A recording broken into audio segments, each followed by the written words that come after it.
চাঁদের হাসি স্বেচ্ছাসেবী সংগঠনের পক্ষ থেকে আয়োজিত আজকের এই ব্লাড ক্যাম্পেইন এবং শর্ট বাউন্ডারি ক্রিকেট ম্যাচে আপনাদের সকলকে স্বাগত। দোসতিনা, জামালপুর, মধুখালী এবং মাগুরা বিভিন্ন গ্রাম থেকে আগত যুবক ছেলেদেরকে নিয়ে আমরা আমাদের এই ক্রিকেট ম্যাচকে 6টি গ্রুপে সাজিয়েছি। একই সাথে একদিকে ব্লাড ক্যাম্পেইন এবং অপর দিকে চলছে আমাদের এই ক্রিকেট ম্যাচ। আমাদের 2 গ্রামের যুবক শ্রেণী তারা একটি বছর অপেক্ষা করে কবে আমাদের এই আনন্দঘন দিনটি এসে উপস্থিত হবে।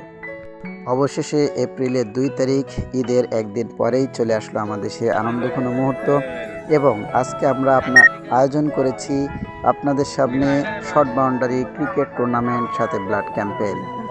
আমাদের 2 গ্রামে আছে জাতীয় দলে ক্রিকেট খেলার মতো যোগ্য সব প্লেয়ার। তাদেরকে দেখলে আপনাদের ভয়ে বুক কেঁপে উঠবে। তাদের গায়ে এত শক্তি যে তারা গায়ের জোরে ছক্কা মারলেও সীমানার বাইরে যায় না। এজন্য আমরা আয়োজন করেছি শর্ট বাউন্ডারি। তবে খেলা শেষে আমি আসলে অবাক হয়ে গেলাম যে তারা প্রত্যেকেই আসলে ক্রিকেট খেলায় খুবই পারদর্শী এবং শর্ট বাউন্ডারিতে আরও বেশি পারদর্শী। চলছে প্রথম ম্যাচ মুজিবার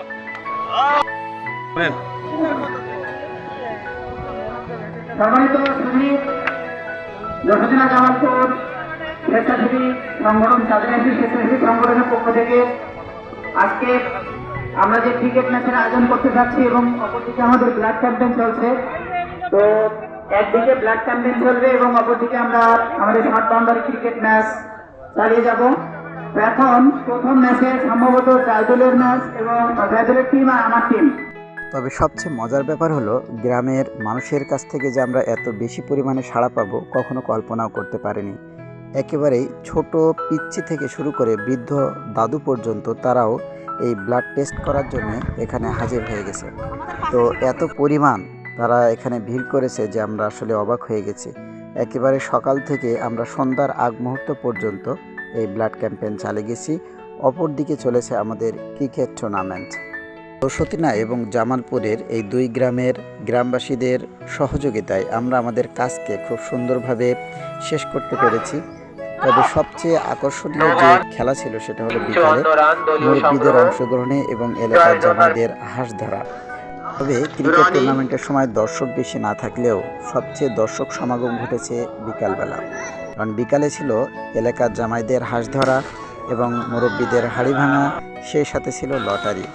তবে সকলকে ধন্যবাদ জানাই যে সকলের সহযোগিতায় আমরা আমাদের এই খেলাটি খুব সুন্দরভাবে সম্পন্ন করতে পেরেছি এবং বিজয়ী দলকেও স্বাগতম জানাই। আর আশা করি তারা তাদের এই বিজয়কে ধরে রাখবে।